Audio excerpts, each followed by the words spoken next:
And we now have a rather unique presentation about the struggle and participation of the Ukrainian citizenry into this in the struggle against corruption. A number of surveys have been done in the course of this year on the participation of the public at large in the struggle against corruption. And in this year that precedes the year next year of when the presidential elections are going to take place, we decided to amalgamate, so to say, the data of these three researches and present you the results of our analysis. So we'll now have the greetings from the participants, and then there will be the analysis of this report, or these reports on the participation in the struggle against corruption. What was important for us in this discussion was to give you an opportunity to speak out, to present your views, your ideas, your proposals. So at the beginning, I would like to give the floor to the leader of the project sponsored by USAID, Take Part, it's called. Very briefly, so if you do need some translation aid, then this is the time.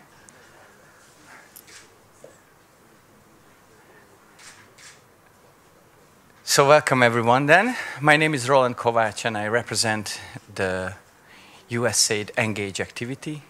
Engage stands for Enhance Non-Governmental Actors and Grassroots Engagement.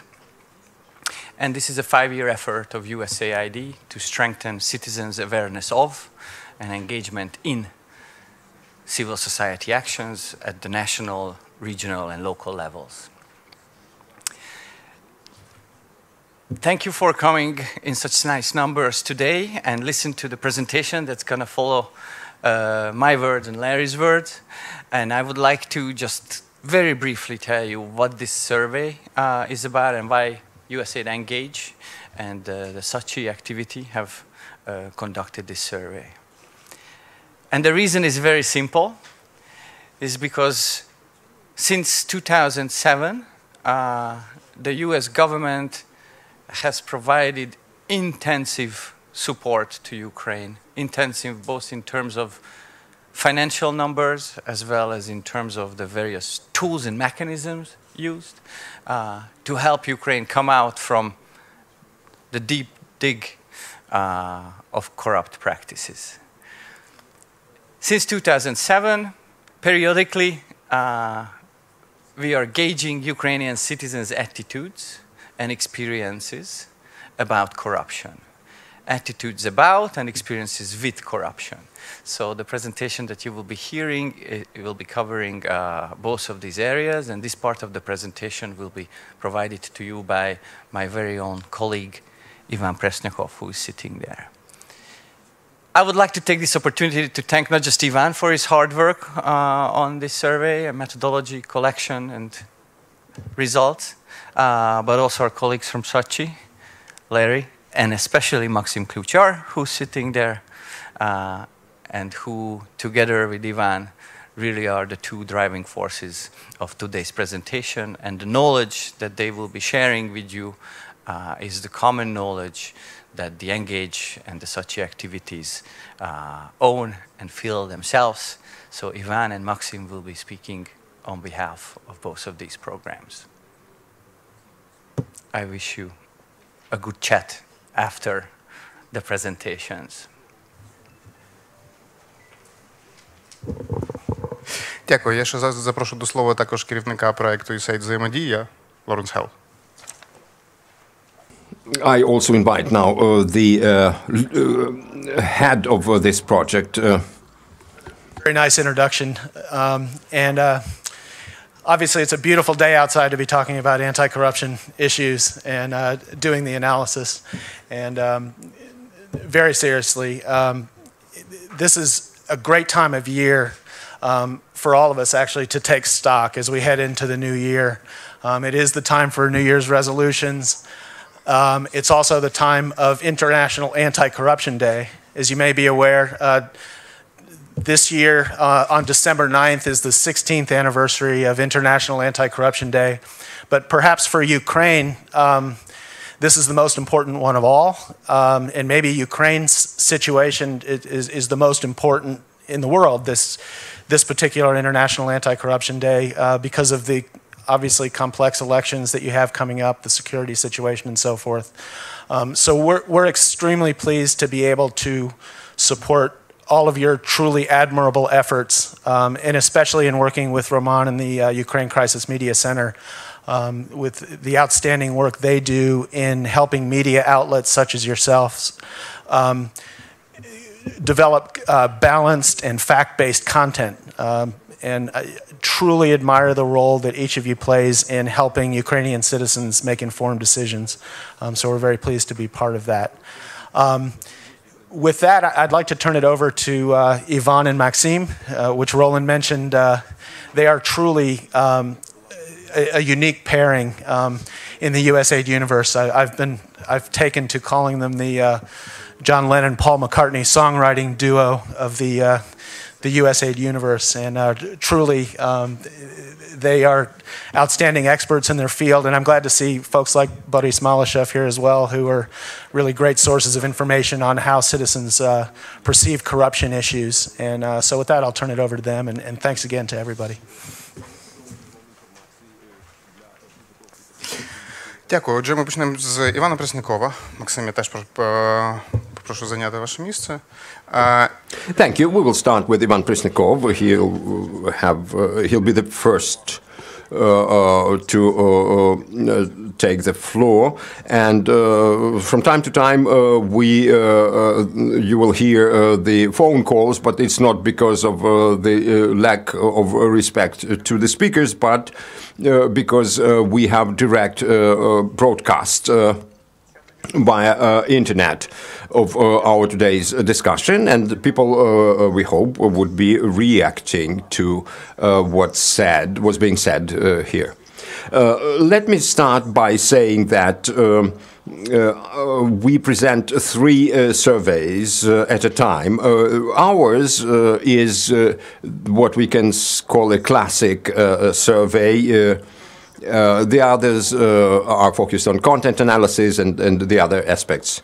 So we wanted to have today a discussion, the more or less broad-scale discussion of the struggle against corruption in Ukraine, and to have this discussion on the eve of December the 9th, and to provide thus better information, better food for thought on the problem of corruption in Ukraine.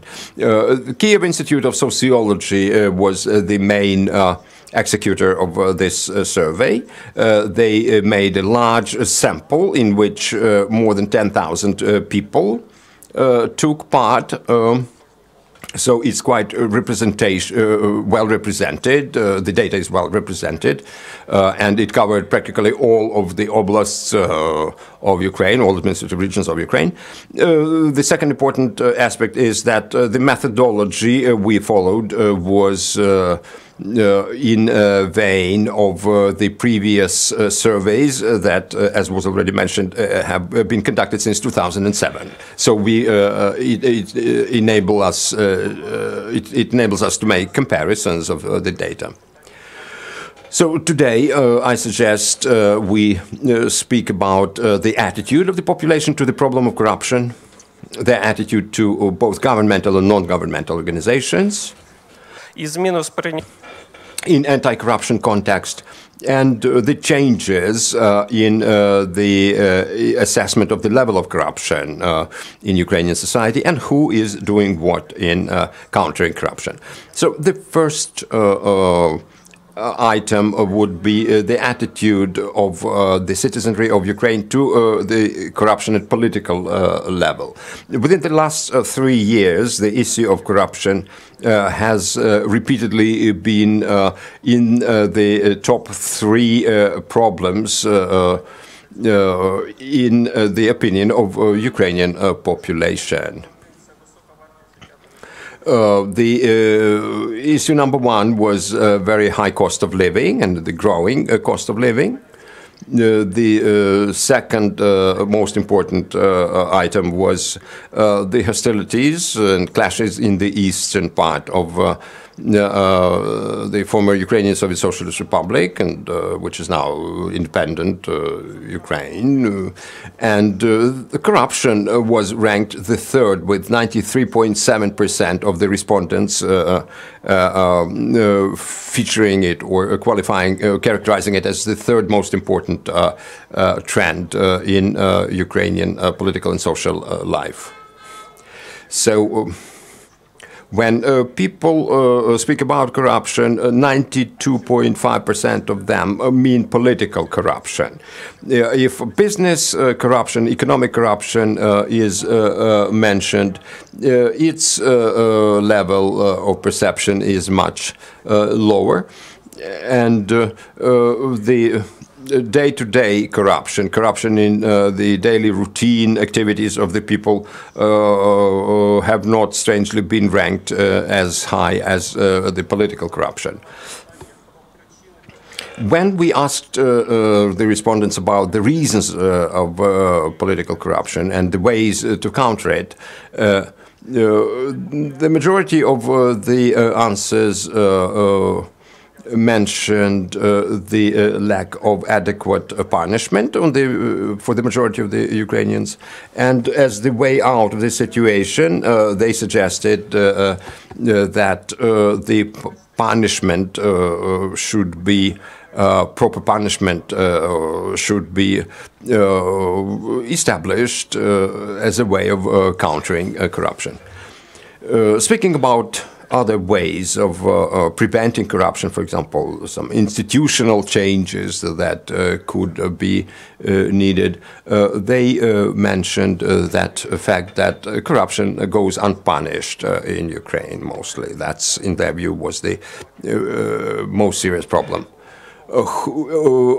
Answering our question, who should be in charge of struggling against corruption, we saw that the cabinet, the president and the presidency, the Verkhovna Rada of Ukraine, the legislative body of Ukraine, and the cabinet of ministers are considered to be the institutions that are mentioned most frequently as the main agents that should take charge in struggling against corruption, in the struggle against corruption.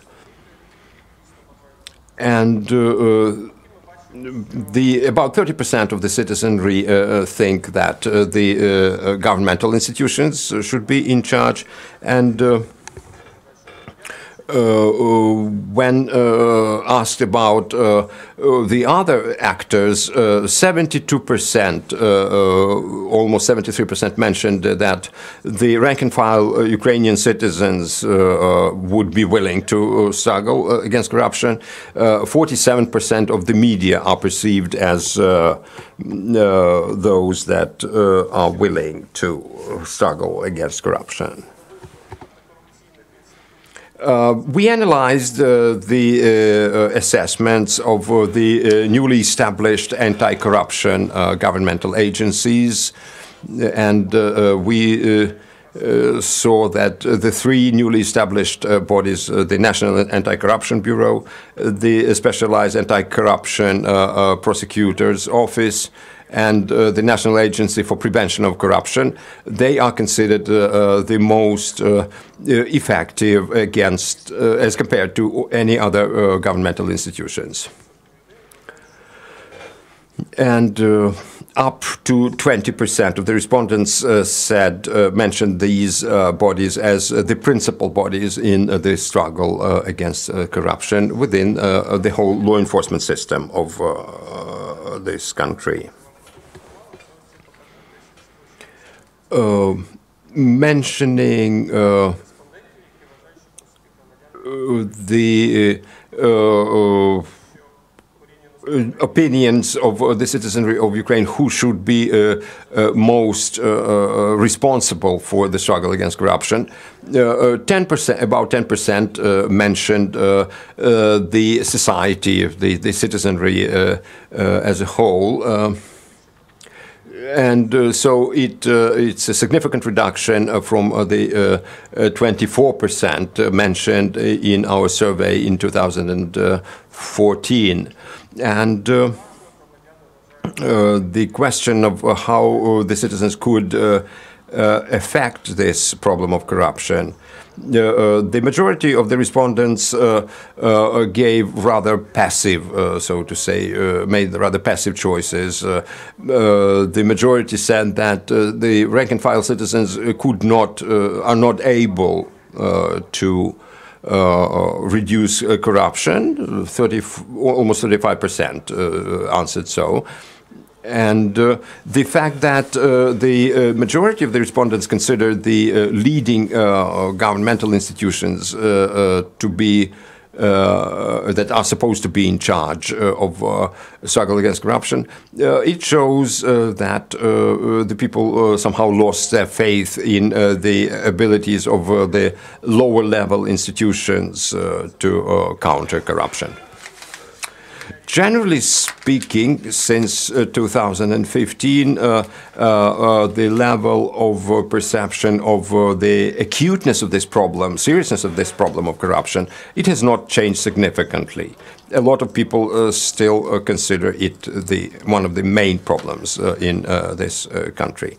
But if we analyze the perception of the level of corruption in different governmental bodies, the largest changes were registered with regard to the presidency. It grew to almost 60%, 66% in fact. And in the local administrations, in the local authorities, the level of corruption was perceived as growing. So, how corruption is perceived in the other institutions, it somehow somewhat reduced. For example, the judiciary started to be considered less affected by corruption, the healthcare system. But as we included about 20 something spheres of social and economic life and political life as most affected by the corruption, I'd say that, for example, the land use was considered to be one of the most affected. And so the public administration, within the public administration system, people started thinking that it reduced somewhat, but in the other areas, not much. Also, when asked about whether they personally have encountered any corruptive situations in the last year of their life here in Ukraine, more than 30% answered positively. But if compared to 2007, this indicator has reduced significantly. But when we speak about this general experience of corruption, we need to analyze the frequency of the contacts of the citizens with the authorities, and we can say that we can see here that more than almost 65% of the citizens most frequently contacted the public authorities in the healthcare system. And when we speak that this public administration, this corruption in the public administration has somehow reduced, it's due to this change of the structure of contacts between the citizens and the authorities. So we should understand that this overall picture of corruption in Ukraine is largely affected by this healthcare system, because it is probably the major part of the rank-and-file citizens' contacts with the authorities. Since 2015, we have registered some positive changes with regard to this healthcare system. And for example, when asked if people had to buy medicines and if they were made to make donations to the so-called charitable funds functioning at different medical institutions, the number of citizens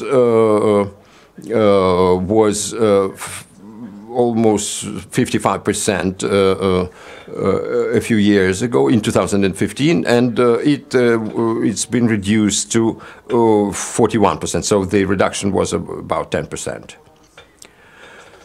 If we look at the instances of corruption from the point of view of the numbers of people who had contacts with the authorities in specific spheres, we can say that the education area started growing. The number of people who had to interact somehow with educational authorities have been growing, and thus the growth of the instances of corruption, corruption actions in this area has grown too.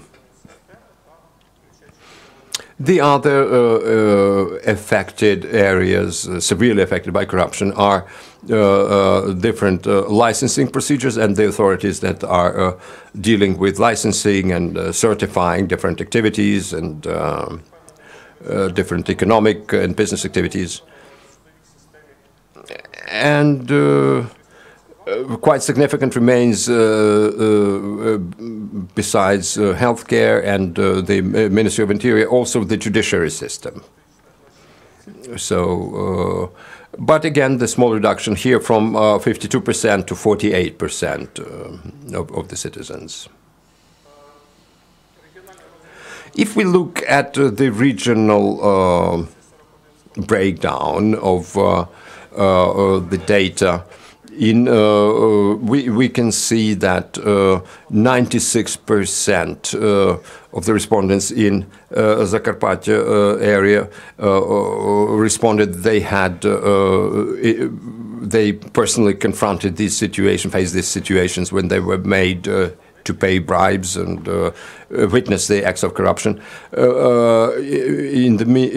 Meanwhile, in Chernigov region, the percentage was only 16%. So it gives us an opportunity to analyze not only the sectoral, so to say, dimension of corruption, but also the regional dimension. Because in some oblasts of Ukraine, some administrative regions of Ukraine, we can see that corruption remains rampant, and that's why we need to analyze maybe more in detail the reasons for persistent corruption there.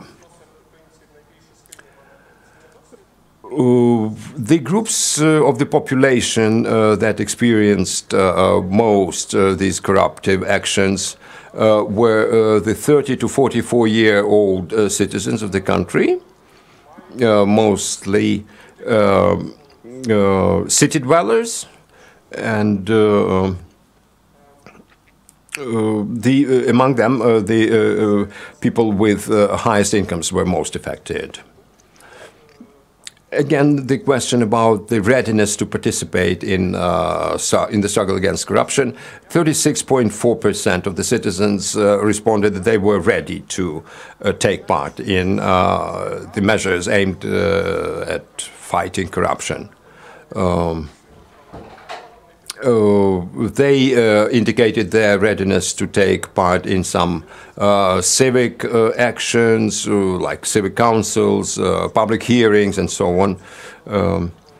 the information of the law enforcement agencies about corruption actions, and notifying the mass media about the instances of corruption.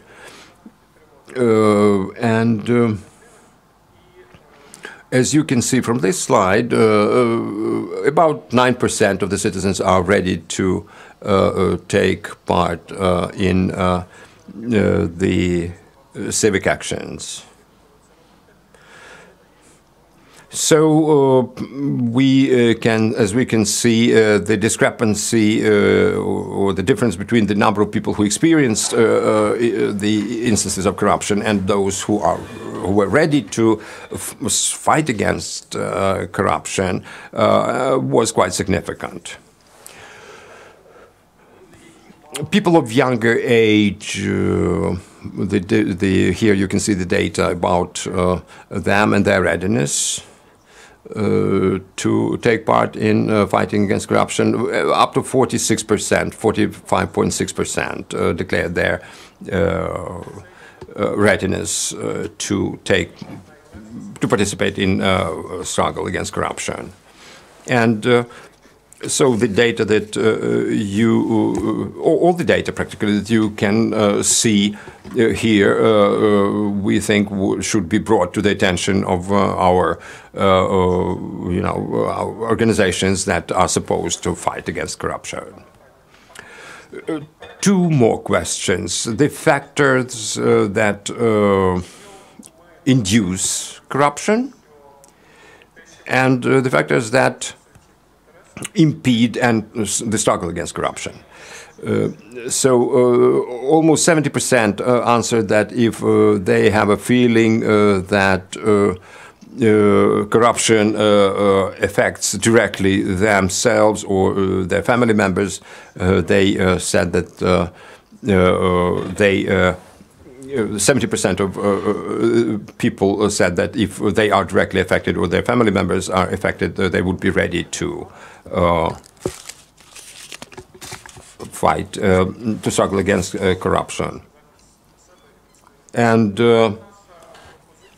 at the same time, as the impediments to the participation in this struggle, was mentioned the lack of, or the feeling of insecurity and lack of protection in case these people are, somehow affected by those who are involved in corruption. They feel unprotected.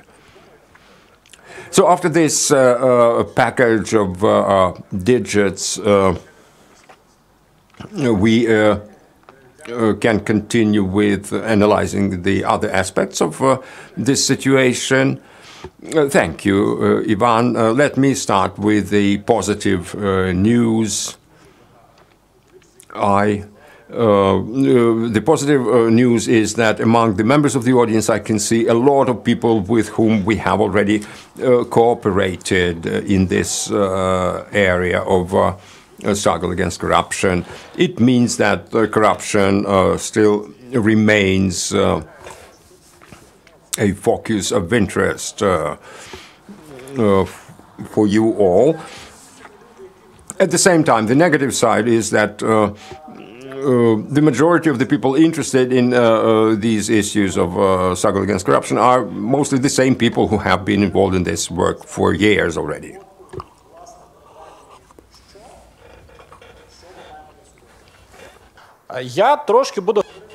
The data that was presented by Ivan was very significant and indicative of the attitudes of the society towards the problem of corruption. I'm not going to get into much details regarding the methodology of our surveys, but what we did with our partners from the Luchaiza project and the other sponsors and partners, I would like to say that what we wanted to examine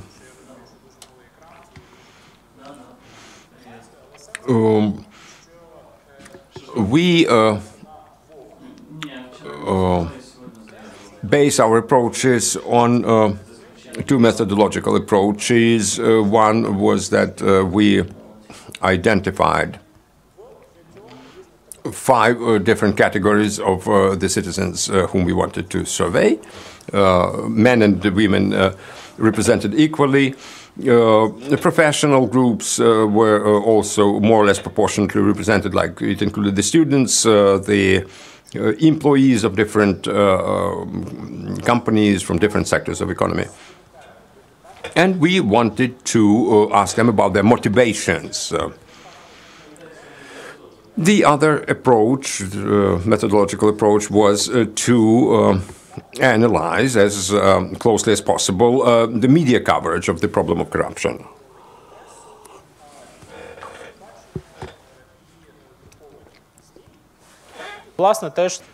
In our report, we described quite clearly how we followed the TV coverage, the printed press coverage, and well, I can say immediately that practically how the media covered this problem, the views of the members of the public, they reflect this coverage more or less exactly, which is no wonder at all. Thus, this perception of political corruption and corruption, for example, among the high-ranking officials is very often addressed by the media, but much less so with regard to the healthcare officials, education officials. And there is the trend of what we call this state capture, that many of the respondents are now of the view that all public administration in Ukraine is so much penetrated by corruption that it has already turned into an inherent feature. Speaking about who are considered responsible for corruption, many people say that both those who induce these corruption acts and those who have to be engaged in them, they are equally responsible. At the same time, the people perfectly understand what's the difference between the ordinary expression of gratitude and a kickback or you know, some bribe. People, the majority of the people have very clear understanding of this difference. They did not need any additional explanations. Again, relating to what already was said by Ivan, some of the respondents practically described corruption as something inherent, an inherent condition for everybody in Ukraine to get access to any type of public services, or not only public for that matter. Again, 62% in our view have shown clear understanding of what corruption is as a phenomenon, and 82.7% showed their clear understanding of the negative impact and consequences of the corruption. Among the reasons of corruption, a lot of people said that you know, this informal, so to say, access to services and so on could be useful to them. And so what the respondents said, and what their values are, of which we are going to speak later, how they compare, we will discuss. And let us say that there were three main, so to say, components of the choices of pro and contra with regard to corruption actions. We mostly speak now not about a political level, of corruption, but also the routine situations in which there were the instances of corruption.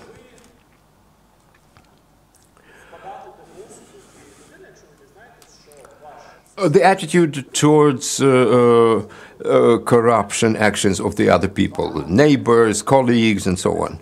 The majority of the respondents said that they would not denounce them for these situations of corruption or actions of corruption. Some part of the people, the minority, said that their attitude and their relations with these people affected by corruption would change after they learn about their involvement in corruption. And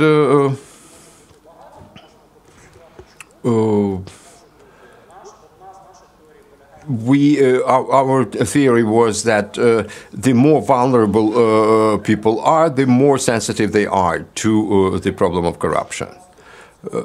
The mechanism would be that if a person is very vulnerable economically or socially, this person is very much becomes indignant when he or she learns about the acts of corruption and the access to additional benefits that people with better situations, better status, can gain through corruption actions. The values that promote corruption. As you can see, we analyzed the content. We did content analysis, having analyzed our conversations with the respondents, and we derived that this data here from this content analysis. So the values that promote both corruption and the struggle against corruption. For example, the security and safety and the need to resolve some problems. As we can see, some people decided, paying some bribes or something as the best way of securing their relations with the representatives of the authorities.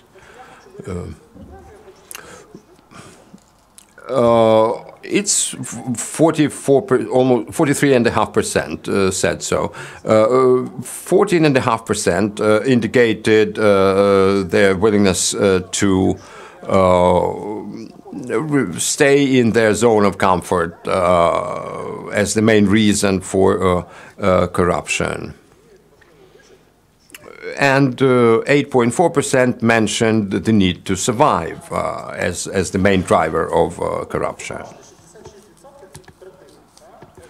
So as you can see, 66.24% are the 2/3 of the population, and they all justify their participation in the corruption actions as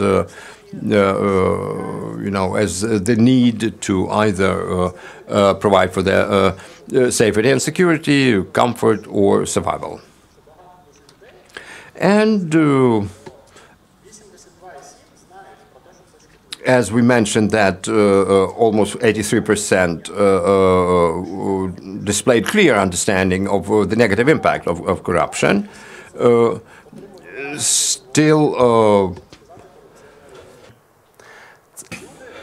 Still, 2/3 of the population have been involved in corruption.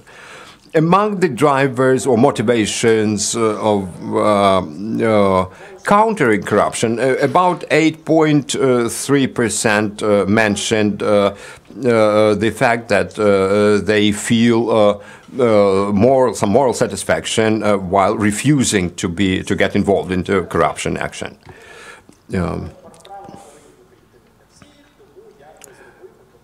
And about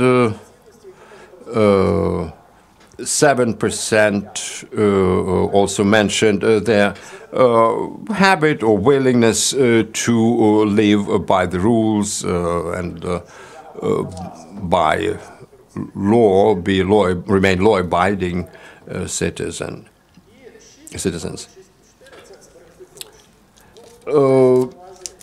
Also, when we speak about the demotivating factors for the corruption, 1.8% mentioned, only 1.9%, so less than 2% mentioned the fear of punishment, and 6.4% mentioned their desire to save their money. Therefore, as we can see, the values are that determine these drivers and anti-drivers, they differ significantly. The main categories of the populace that we have surveyed, as I have already mentioned, are divided in 5 categories. It's the students, the parents, the medical patients, public servants, business people, and the total indicator of overall indicator summarizing these 5 the indicators for these 5 categories. So among the values, for example, this factor of the desire to save money among the public servants, it was 6.2%, and among the people whom we analyze as medical patients, the clients or customers of the healthcare system, there were 7.3% who mentioned that motivation. And if we speak about the fear of punishment, the level of or the number of public servants who mentioned that as a factor was 4.4%, so a little bit higher than in the other categories. And if we speak about those who mentioned their motivation for fighting against corruption as moral satisfaction of remaining righteous, they also, among them, the percentage was also the highest of the people who mentioned the damage to society. And also we can see here that fairly large representation is of the people who mentioned their desire to have comfort, to preserve their comfort, and the other similar motivations. So we can say that this diagram basically repeats an international survey of corruption actions. And we placed Ukraine here more or less after having generalized more or less the data that we had on Ukraine. So it's not its exact position on this diagram. And so the main factors that we took into account was the very low level of fear of punishment, and if it appeared that the majority of the Ukrainians have thus, in our opinion, displayed that if people in Ukraine were willing to facilitate somehow their access to certain benefits through corruption, they did not fear punishment practically at all. But at the same time, they understood that paying a bribe would significantly, dramatically increase the possibility of them obtaining that advantage.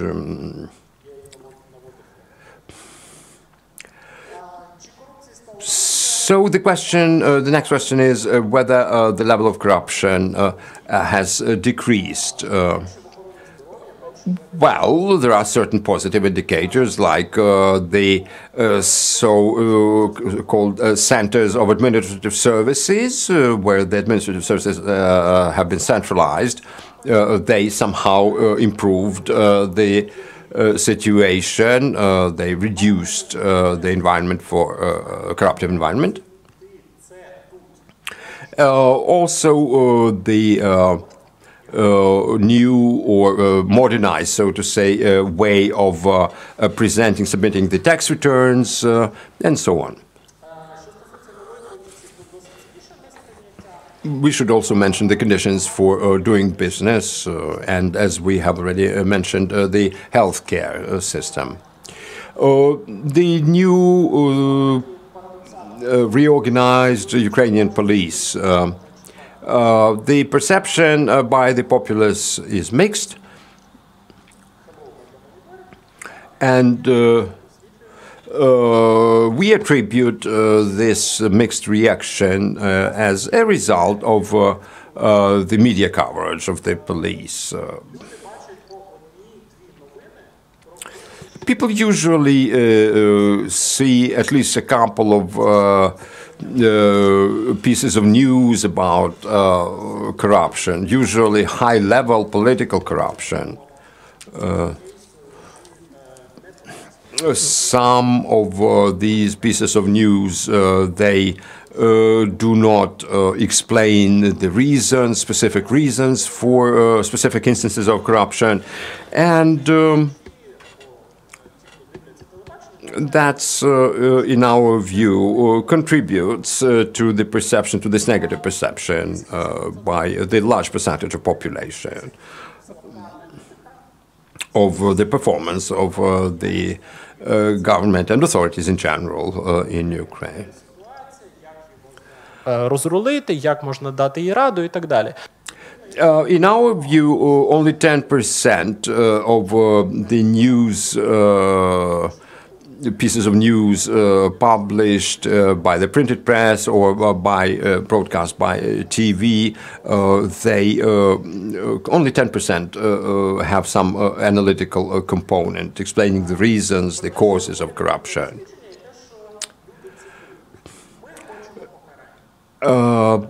The fact that a lot of people, the majority of people, said that they saw as one of the main instruments the punishment for corruption as the main instrument of struggle against corruption. But if we bear in mind that the majority of the people perceive the top-level political corruption as the main reason, we can say that their view is that they do not associate that with themselves, that corruption. So in their perception, there is some high-level corruption to which they are not related at all. They cannot affect it in any way. And their day-to-day participation in the smaller-scale corruption actions, they are somehow forced to do that. It's because of the circumstances. It's not of their own will. And when discussing the ways of fighting corruption, the majority of the people did not display any, any cruelty, any desire to see some people imprisoned or executed or something like that. They mentioned reforms, some measures, administrative measures maybe. But again, due to the media coverage, the media do not prompt any ways out, and therefore it's the vicious circle, we can say. The attitude of the people to an opportunity for the citizenry to get involved into fighting corruption. How can people counter corruption by, knowing their rights better and their responsibilities? Certainly, for example, if people are better aware, better familiar with the laws, the chances are higher that they would be unwilling to take part in corruption, at least. The low level of trust of the citizens towards or into the authorities, into the mass media and the other citizens. It creates the situation of lose-lose, so to say.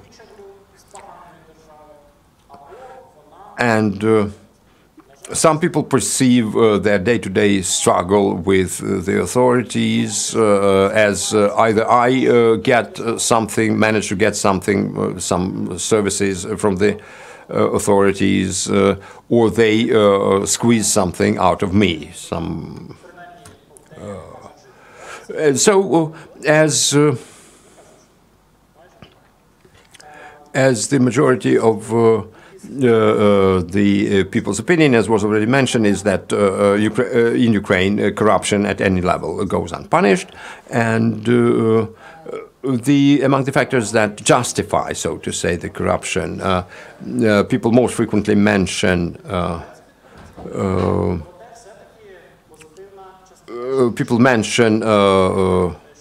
at least a quarter of the respondents mentioned their intention to somehow struggle against corruption, which is positive. Among the groups of the population, the students and the small and medium businesses, they at least verbally declare their readiness to withstand corruption. Before we start our questions and answers session, I know maybe Ivan would like to add a few words, but I would like to conclude by saying that we have identified, in my view, certain possible ways out, and we identified, first of all, some stricter reaction on the part of the state towards corruption or to the acts of corruption. If that is not attained, the level of corruption would probably remain high. Again, speaking about the trust of the citizenry towards governmental institutions and their ability to struggle against corruption, we remember that almost 14.5% mentioned the effectiveness of these newly established anti-corruption bodies. Whether the awareness should be raised, whether it could contribute to the effectiveness of the fight against corruption, it's difficult to say, because as we have seen, more than 80%, almost 90% of the citizens clearly understood the negative impact of corruptive actions. But in specific situations, in very day-to-day situations, when, for example, a person would like to get a passport from the Ministry of Interior, they need to wait for a long time. Then they decide to pay some money in order to get some, guarantee that this service is delivered on time, and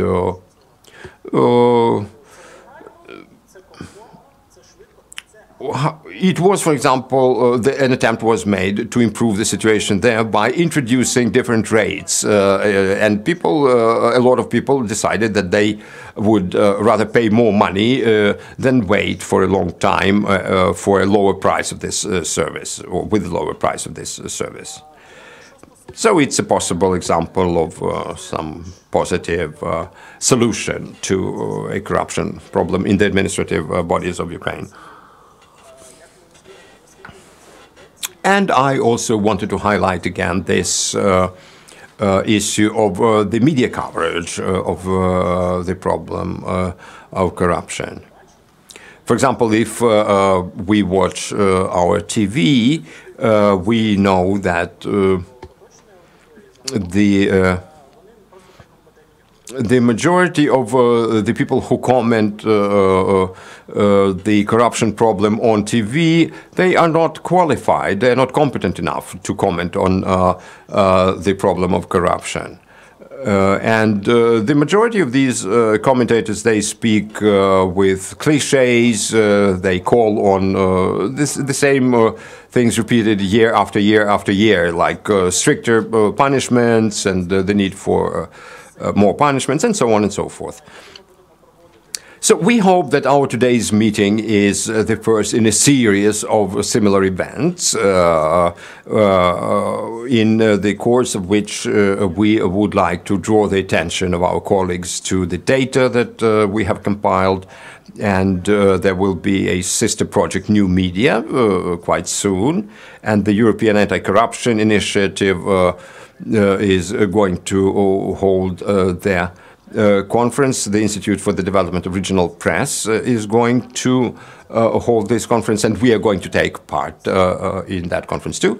So we can summarize by saying that there is no silver bullet in fighting against corruption because of very different perceptions of different aspects of this problem and different interests of the people who are involved. So, and different gaps or large gaps in positioning this problem, and again, different perceptions and experiences.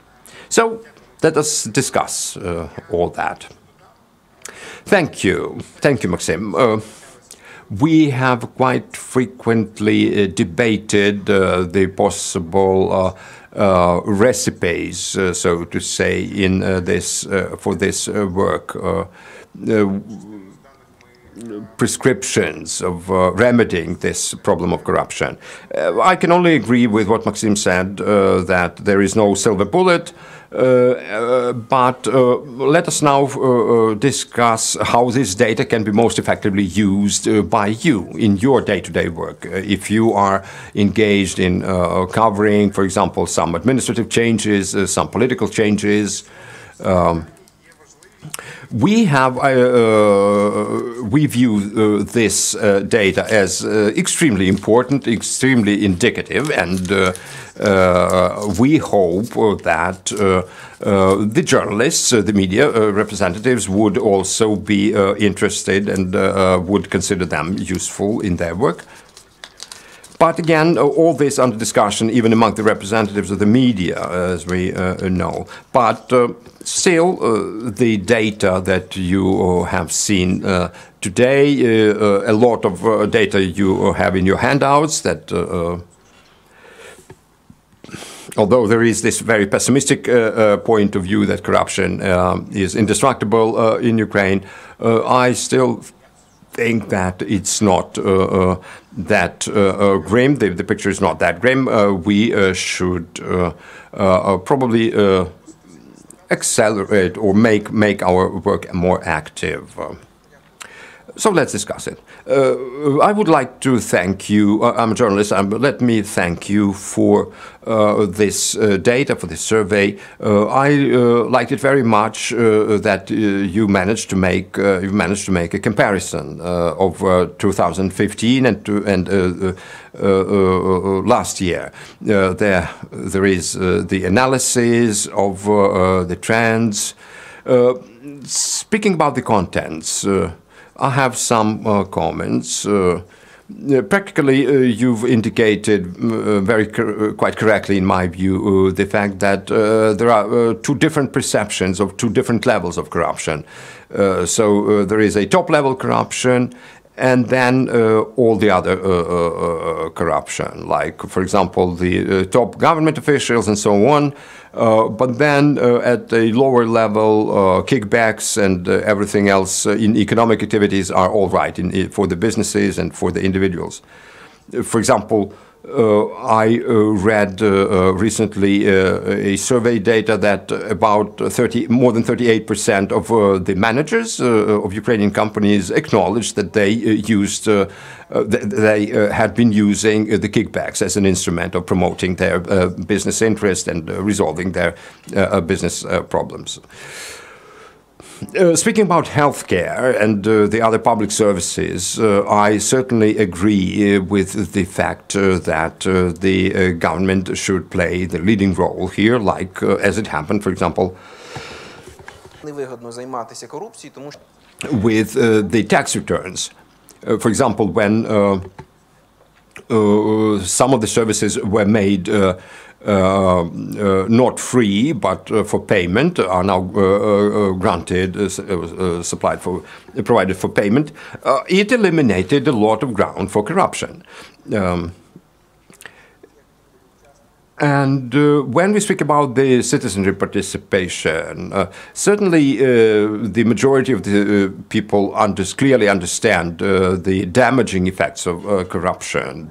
They understand that in principle it's all bad, but well, I can do it from time to time because of because I have no other ways out.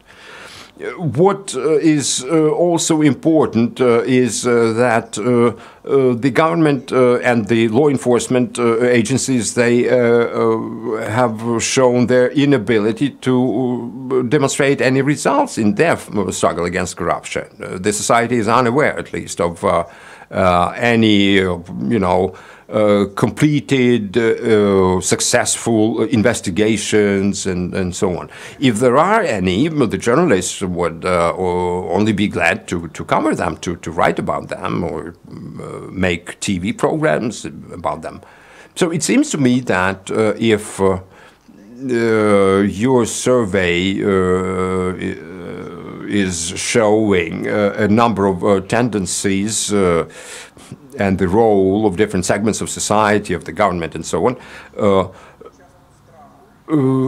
if this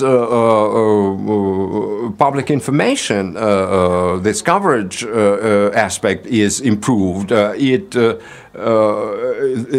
alone, this aspect alone could improve significantly the efficiency of the fight against corruption. Yes, I entirely agree with you, but so far we still have this, Chinese wall, so to say, between the perceptions of these two levels of corruption. So a lot of our partners, they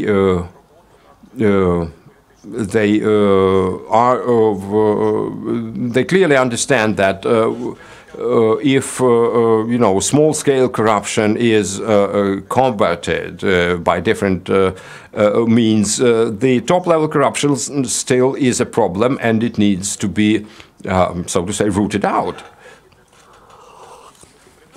Yes, and I agree with you, but it's not only the perception in itself, but also about the experience and perceptions. People who experienced corruption, they were hardly involved themselves in any big-scale political level corruption schemes. And their personal experience were of low-scale corruption, day-to-day corruption, but still the political corruption is perceived as a significant problem. Oksana Strenko, Anti-Corruption Analytical Center of Kyivo-Mogilyanska Academia. Thank you very much for your survey, and this material that you have gathered, all this data is very useful for the analytical centers like ours. Our analytical center is now researching the efficiency, the effectiveness of the efforts, anti-corruption efforts at the regional level, at local level. For example, this correlation between the the activity and the activism of the local non-governmental organizations and the level of corruption in those areas where they work. And also this aspect of punishment for corruption. The lack of security that people say they experience when participating in struggle against corruption. All these are very important trends that you have highlighted. I would also like to indicate that we are lacking the institutional memory, as we call it, and it was shown in your survey very well. But may I ask you one question? Our center was established as what usually is described as a resource center. How then can we use your survey? Because you know, the projects they are completed. People you know, leave those projects, and then how can that data be accessed? Well, we are planning to publish a press release with the data of these surveys, and all the data that we consider open source data will be in public domain, accessible for you. I would like to say that our part of research of the survey, for example, the slides you've seen, the press release, all the tables with that data, they are already on the website, published on the website of Democratic Initiative, and I'm sure that all the other partners will follow suit. The whole table with the data, and in addition, we also plan, at least an ambition, to make some interactive presentation until the end of January. It should be available, publicly available.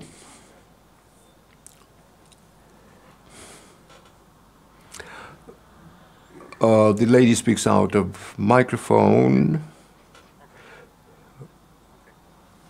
Ми зберемо в одному місці всі. Okay, I think we will be able to take together all the links and publish them in on one web page or one website.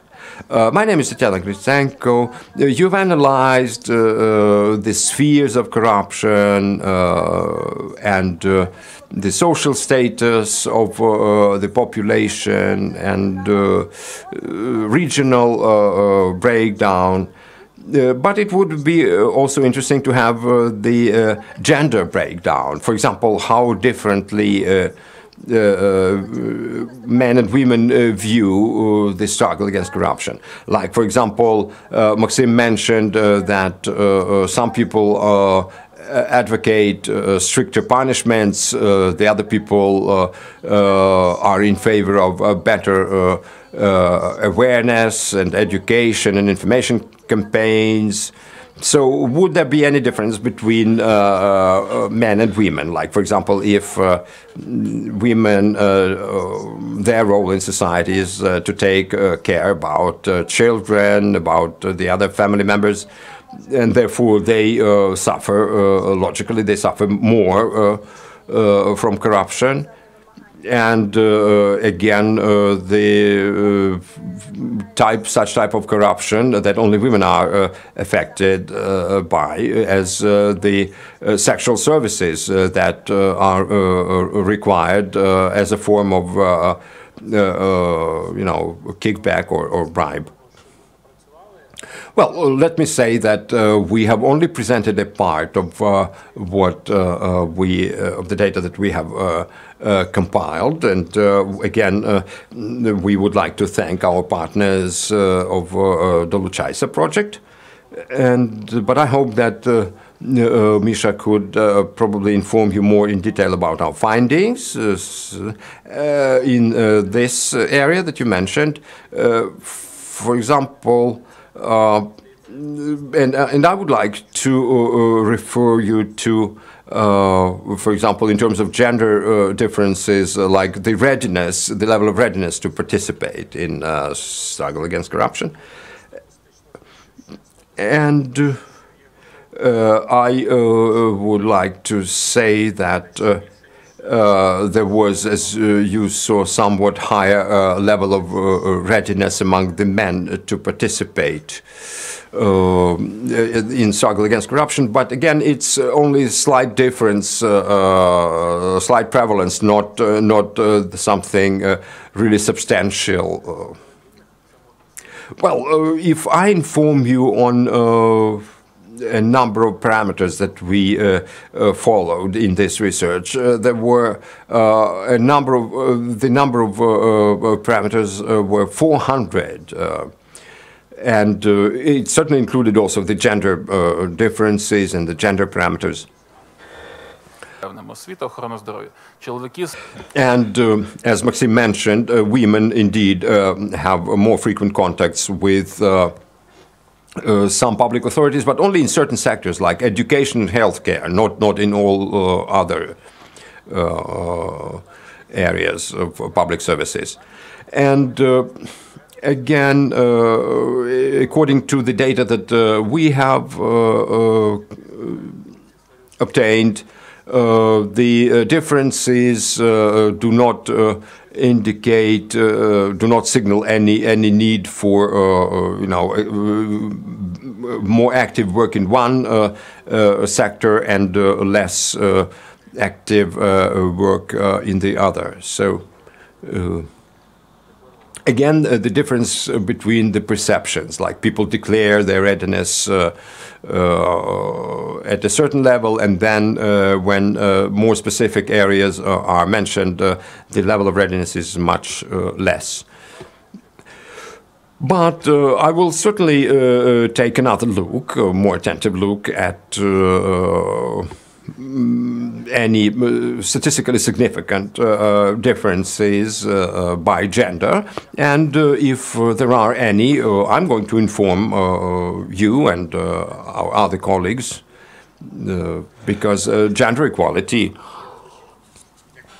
is one of the important areas and interesting areas.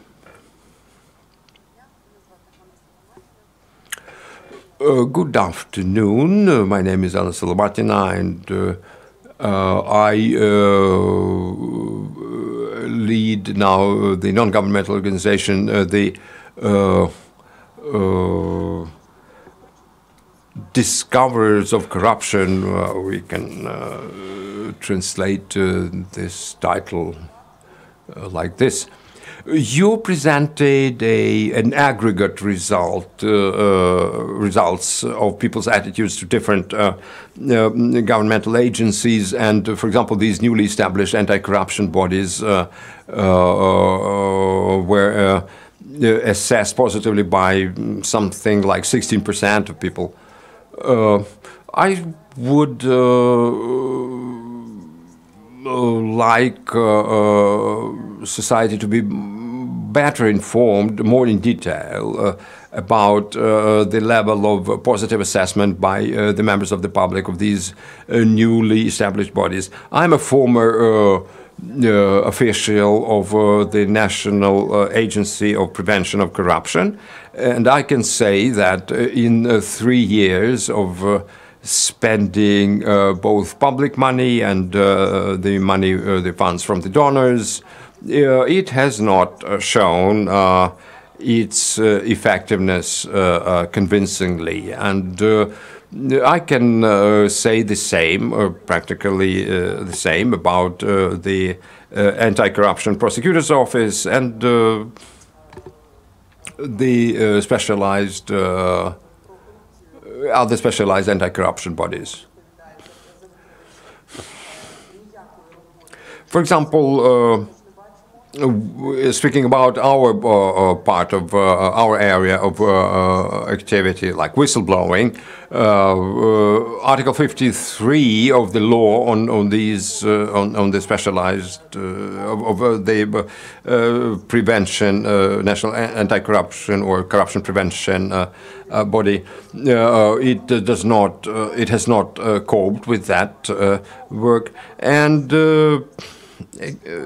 the same lack of results of effectiveness in the electronic declarations analysis or electronic tax returns analysis.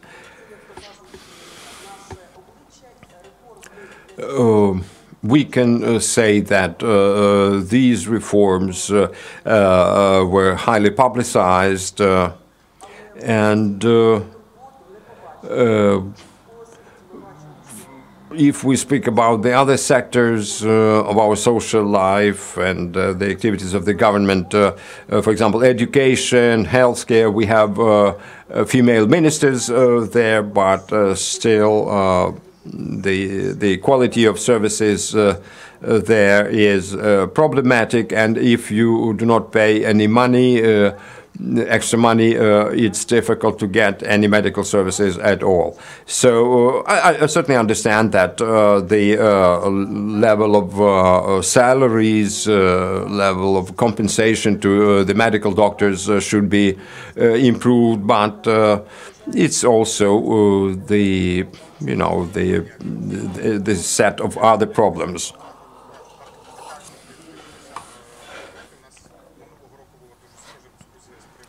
Well, I would like only to draw your attention to a number of documents that have already published. The similar discussion was about the effectiveness of the Prozora public procurement system. Some people started blaming it for the growth of corruption, but in our view and in our analysis, Prozora was positive. Its introduction was positive, and still, certainly we can have a difference of opinions in different researches and surveys, but let's say that it's been positive. I can also comment comment on the data that we showed you in one of the slides when we tried to clarify the willingness of the people to take part in the struggle against corruption. It was there that this data of the efficiency of these newly established anti-corruption bodies were mentioned by the citizens. So the citizens basically assessed the effectiveness of these bodies in fighting against corruption and vis-a-vis their own involvement into this struggle.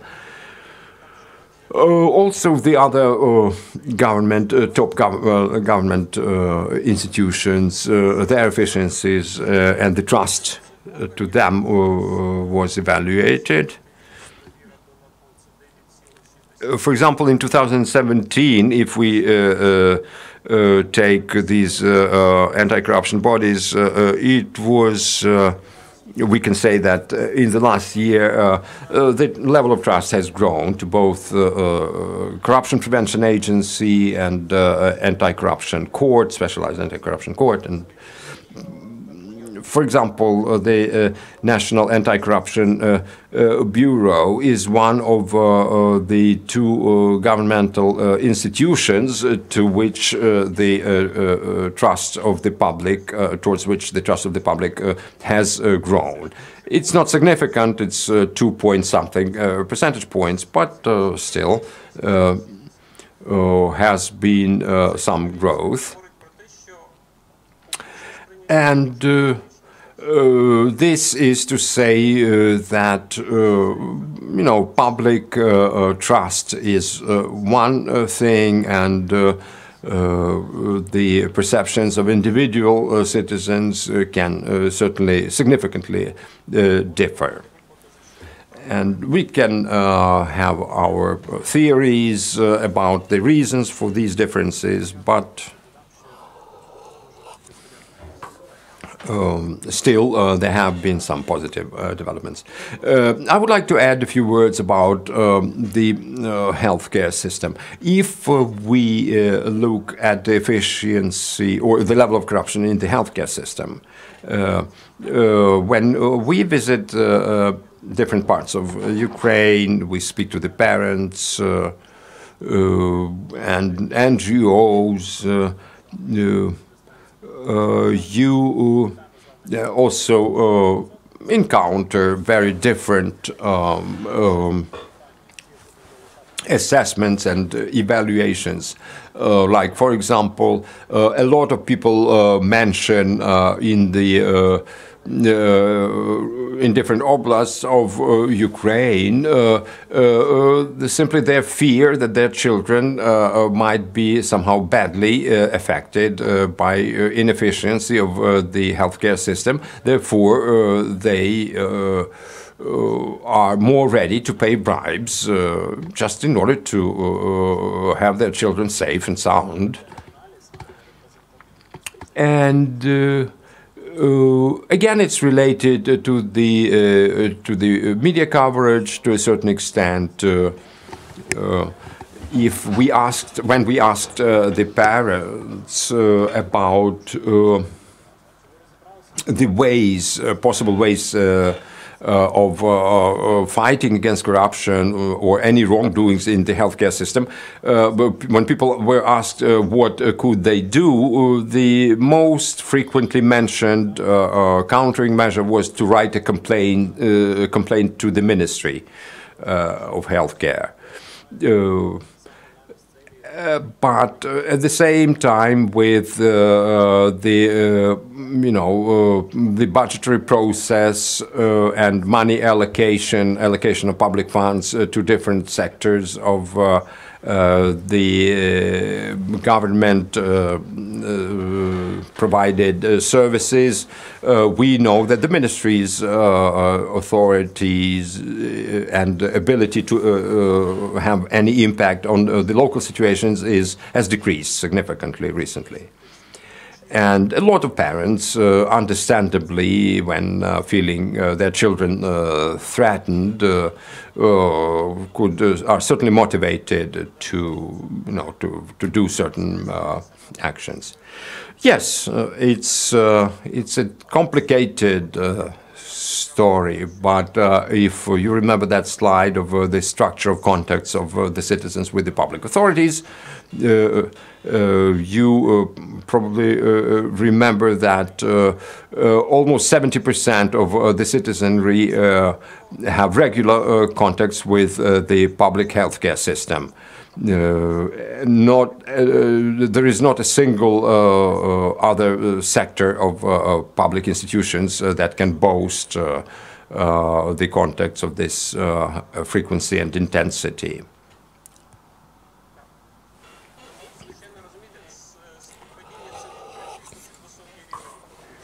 So this coincidence of this high level of corruption coinciding with the structure of contacts with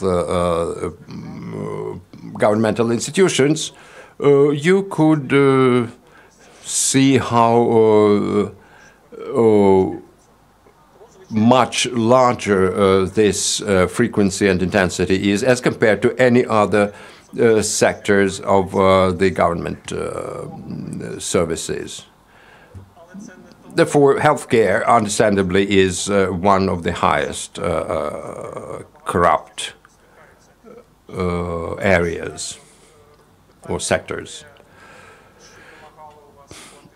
And our question, when we asked people if they were pressed or made somehow informally to pay some additional money, make some additional payments, the majority of people said that indeed these instances were very frequent, but again there was a slight decrease, and so we can say that the figures of money circulating there are huge, but we do not have the whole picture in terms of money.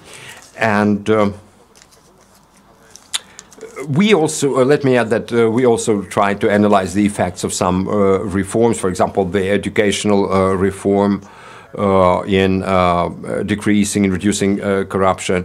And there have been certain positive developments, but again, when parents understood that that area, the public education, was underfinanced, and they were asked to contribute somehow to to establish some funds from which the money could be taken in order to improve education services. Many of them were still reluctant to do that because they understood that some extra payments should be made, not only the money into that fund, but also to hire an accountant and so on. And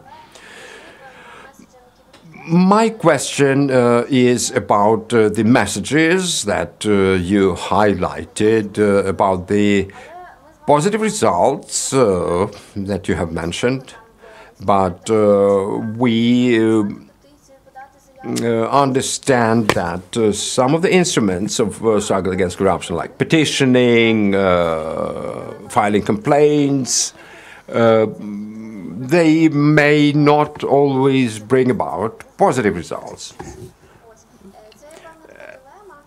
So this is a dilemma. What could you recommend then in terms of efficiency of available instruments? Well, the question is indeed quite complicated, so I would quote here the results of some other surveys. And indeed, it's a difficult phenomenon to fight against. We are now at the level of recommendations, and if you ask specific, or if specific people ask you what can we specifically do in a specific situation, we sometimes find ourselves in the position of a strategist, not tactician, who can say something specific. And for example, when we asked about the experience of the citizens who took real part in the struggle against corruption, many of them, in fact, indicated their positive impressions and positive outlook of that experience. Some people who were involved, for example, in petitioning, like participating in signing the petition that gained the necessary 10,000 signatures and was taken into account by the government.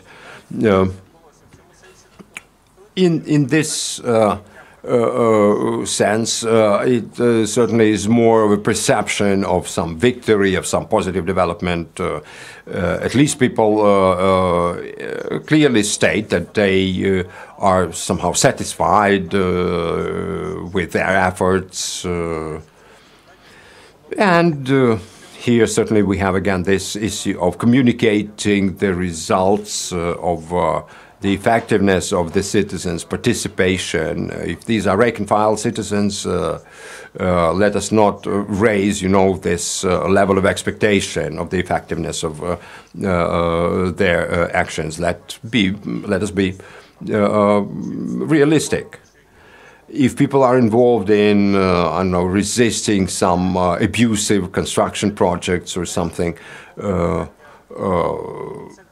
the issue of how effectively, the issue is then how effectively the results of their efforts are communicated to the public at large. Well, Красивий мемчик, там де два хлопчика. Yeah, that brings me to the picture that I saw recently about the level of perception of the participants of a sports competition. There were 3 children in that picture, and the one whose result was only third was probably the most glad, was more glad to have achieved that result than the first 2 winners of the contest or competition. That is all to say that the people who produce some communication products, they operate with different motivations, and they try to appeal to certain positive or negative motives, and it's about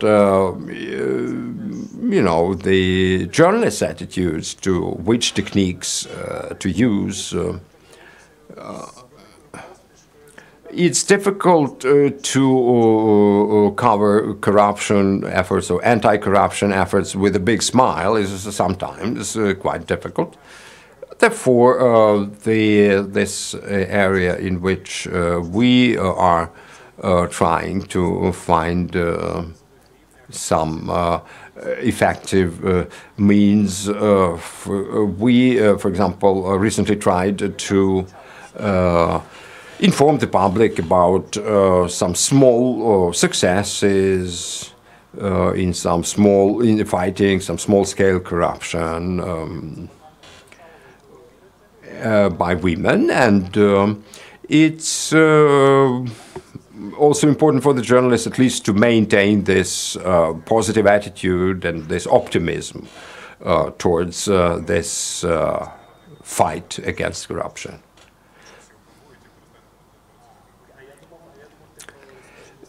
Yeah, here we can also mention the MPs and the effectiveness of their efforts. Well, this reduction of the percentage of the citizenry, reduced amount of the citizens who have or continue to have faith in the effectiveness of their efforts, this can be explained by their perception that they only mostly perceive the top-level authorities as really capable of tackling corruption. And it's important to keep people believing in their ability to resist corruption, at least at the local level. Well, good afternoon. My name is Klyuchar. The figures you've mentioned, in my view, are catastrophic. And they only show, in my view, that the struggle against corruption has already been lost. What can be done? I doubt that anything can be done at this point. Again, it's the verge of catastrophe. A number of times the respondents, categorization of these respondents was mentioned. The majority of respondents, according to what you said, were law-abiding citizens, good citizens, who had practically to get involved in these corruption activities, corrupt acts and actions. My question is if there is any proportion of the citizens who acknowledge that they got involved in illegal, in resolving their problems with illegal acts of corruption or illegal interests, rather, that they wanted to satisfy through the acts of corruption. Well, it's a difficult assessment of our citizens of whether they were all law-abiding or non-law-abiding.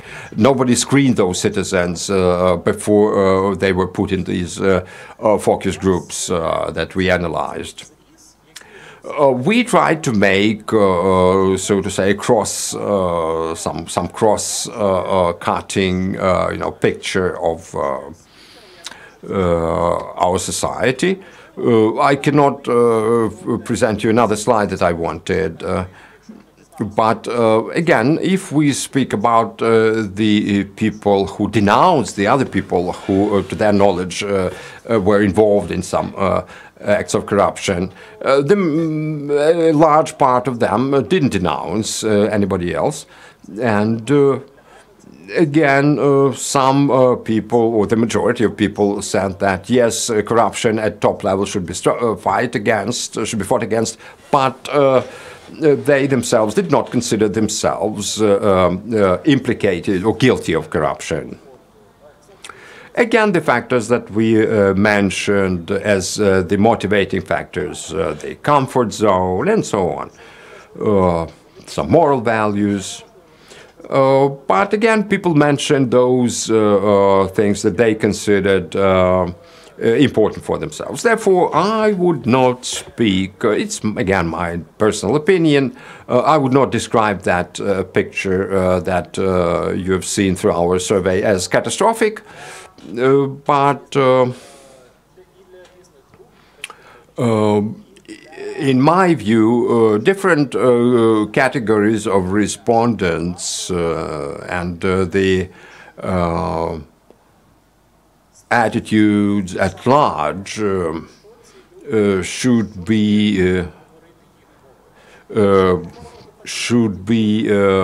analyzed from the standpoint of their own set of values.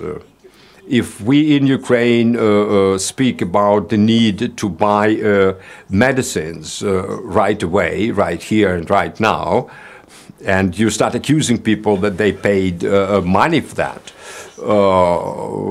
it's absolutely senseless, because if it's a question of survival for the rank-and-file citizens, they would do that. They would become involved in corruption. So it's not an issue of Ukrainians being honest or dishonest. It's a matter of values that we can discuss and analyze as the basis for this survey. And for example, for me, a question of safety and security, of moral security and moral safety of my child would prevail, would dominate any other reasoning. Well, again, it's a matter of, this very difficult division between your own perceptions of what you wanted to achieve with the bribe, whether it was legal or illegal. If we take business sphere, for example, a kickback is not exactly something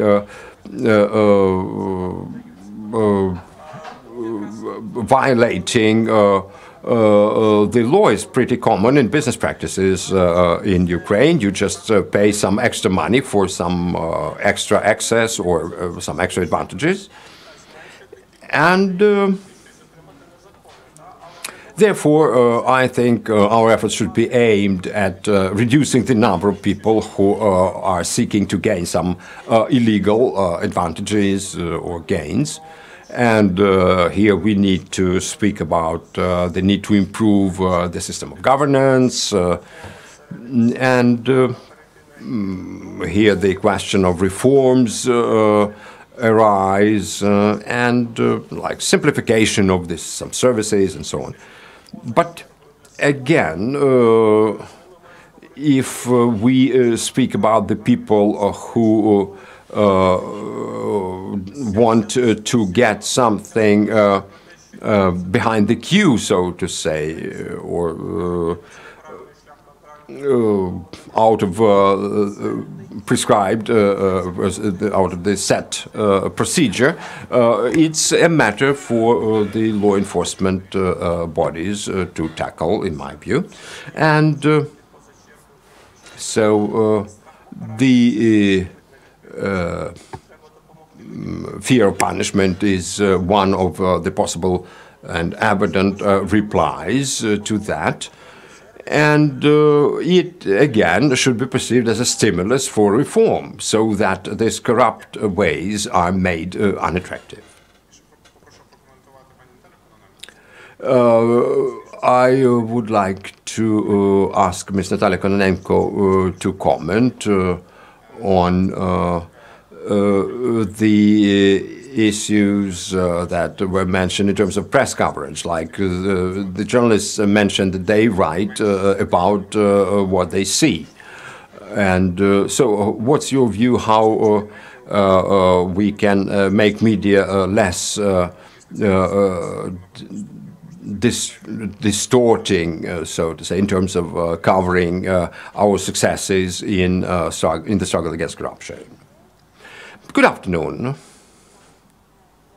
I am, or I was one of the leaders of the research of the media space in Ukraine in the area of corruption, and we continued our research until the first half of 2018.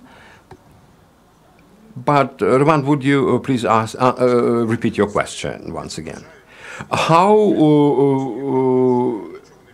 realistically, how truthfully do the journalists present the existing realities in terms of the struggle against corruption in Ukraine? Well, I would approach the question of the coverage by the journalists of the struggle against corruption in Ukraine. I think it was already mentioned by Herman at the beginning when he said that some of the journalists working in commercial media and the journalists who are happy enough to be more or less independent or free in their coverage, having some independent sources of funding.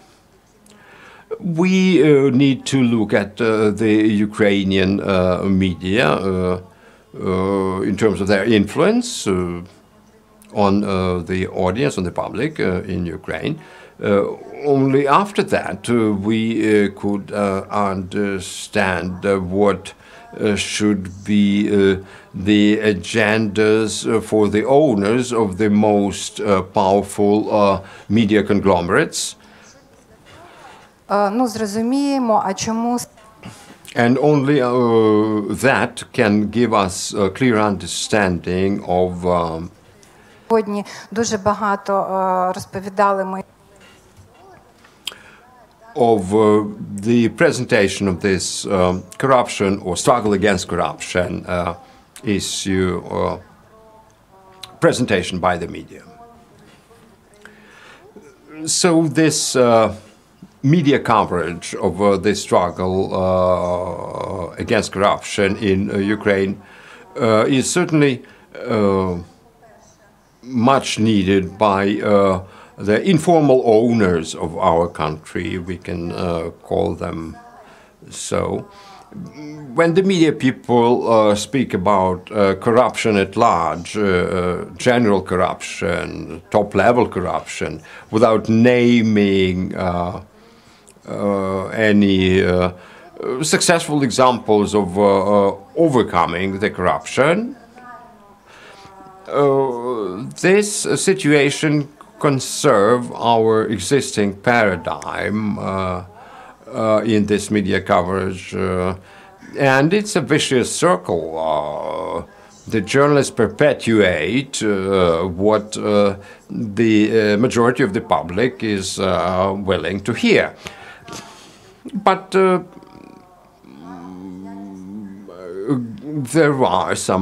have been some positive examples. and they should be publicized better, but again, it's a matter for a separate discussion.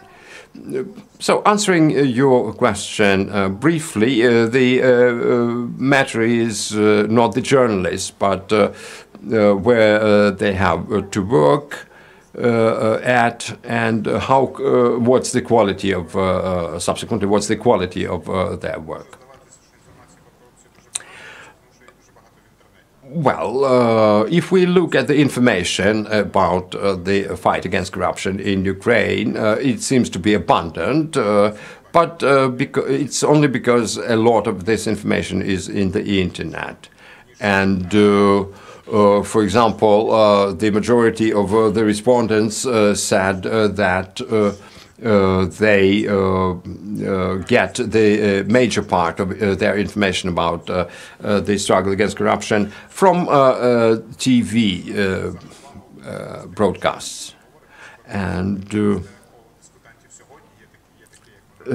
as understandably as the issue of corruption, the problem of corruption is very complex, that explains also the complexity and the variability of the views that have been expressed in our today's discussion. So let me summarize. There is a lot of ideas of how to use this data, and this is all subject to discussion. I invite you to share your information with us, to use our information, and what I see on the website of Democratic Initiatives. I'm sure it will be replicated. This data will also be replicated by the Ukrainian Crisis Media Center. And so thank you all for the discussion.